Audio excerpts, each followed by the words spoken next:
Minsan pakiramdam ko para tayong nasa telepono. Para ka lang yung customer ko na umaapaw ng toyo. Ginawa ko ng lahat ng pag-check at troubleshooting.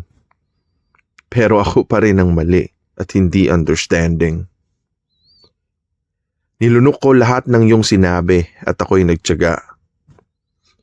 Pero binagsak mo sisat ko na parang wala akong nagawa. Nilaan ko sa iyo ang AHT ko para ikaw ay makapag-explain.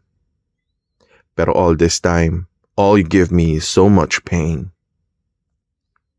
Gusto ko sanang humingi ng NTE. Kaso pag kasama mo siya, grabe ang ngiti. Masakit pala yung maging floating. Lost, unsure, confused, and hurting. Siguro nga panahon na para ako ay bumitaw. Hindi ko naantayin na ang workforce pa ay sumigaw. Wala nang 30 days notice na kailangan pang i-render. Basta lahat ng magandang memories natin, I'll always remember.